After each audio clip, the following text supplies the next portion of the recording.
Apa kabar anak-anak ustazah yang soleh dan solihah? Jumpa lagi kita di pembelajaran kedua untuk mata pelajaran PAI. Tapi sebelumnya, seperti biasa, sebelum memulai pembelajaran, marilah kita buka dengan sama-sama membaca basmalah. Bismillahirrahmanirrahim. Baiklah anak-anak ustazah, tujuan pembelajaran kita pada pertemuan kali ini adalah anak-anak ustazah bisa memahami makna beriman kepada hari akhir atau hari kiamat. Ustazah, kayak mana sih materinya? Penasaran ya? Yuk, simak video ustazah berikut ini. Oke, sekarang silahkan anak-anak ustazah lihat peta konsep yang ada, di mana pada pembelajaran tentang iman kepada hari akhir ada beberapa poin yang akan kita bahas. Yang pertama, pengertian hari akhir. Yang kedua, nama-nama lain dari hari akhir. Yang ketiga, tanda-tanda hari akhir. Dan yang keempat, perilaku yang mencerminkan beriman kepada hari akhir. Pengertian hari kiamat. Ada yang tahu nggak apa itu hari kiamat? Oke, hari kiamat dibagi menjadi dua. Ada namanya kiamat sugro dan ada namanya kiamat kubro. Nah, kiamat sugro ini adalah hari hancurnya sebagian alam semesta. Contohnya, terjadinya bencana alam seperti tanah longsor, banjir, gempa bumi, dan sebagainya. Kemudian kiamat kubro. Nah, kiamat kubro ini adalah hari hancurnya seluruh alam semesta beserta isinya.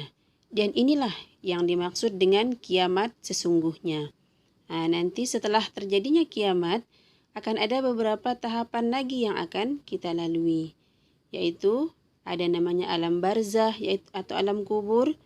Kemudian setelah itu manusia dibangkitkan kembali, kemudian dikumpulkan di padang mahsyar. Setelah itu ditimbang amal baik maupun amal buruknya, sehingga nanti ada dua pilihan. Bagi yang catatan amal baiknya lebih banyak akan memasuki surga, dan yang catatan amal buruknya lebih banyak akan memasuki neraka.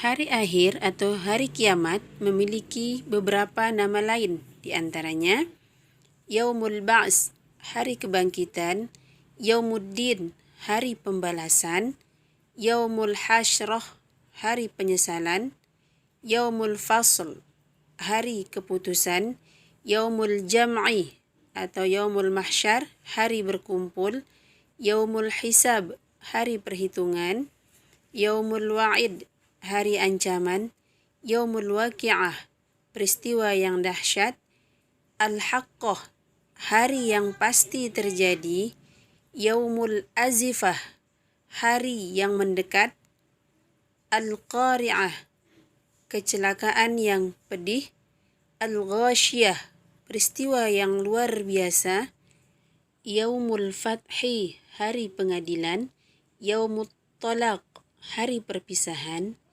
Yaumul Zalzalah, hari kegoncangan.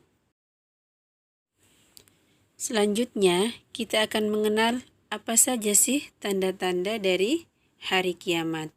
Nah, tanda-tanda hari kiamat ini dibagi menjadi dua. Ada tanda-tanda kecil dan ada tanda-tanda besar. Di mana tanda-tanda kecil dari hari kiamat di masa sekarang ini sudah kita rasakan. Di antaranya pembunuhan merajalela, banyak terjadinya gempa bumi, tanah longsor, dan sebagainya.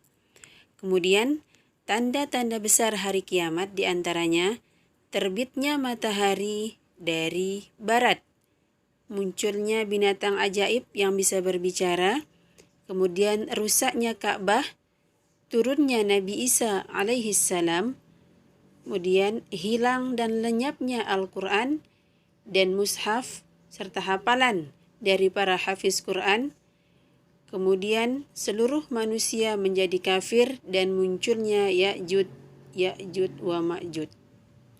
Nah, apabila tanda-tanda besar ini sudah terjadi, itu artinya kiamat sudah di depan mata.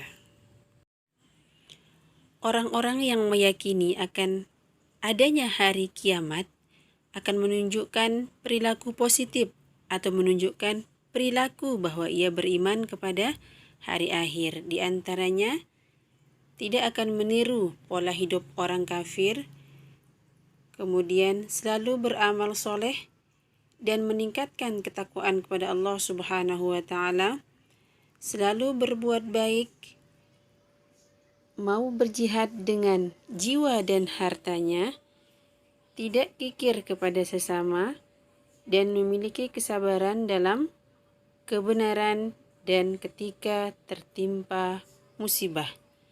Nah, materi yang Ustazah sampaikan hari ini itu bisa juga dibuka di buku PAI halaman 15. Nah, di situ bisa didalami lagi materinya ya Nak ya. Sampai di sini bisa dipahami kan anak-anak Ustazah? Insya Allah paham.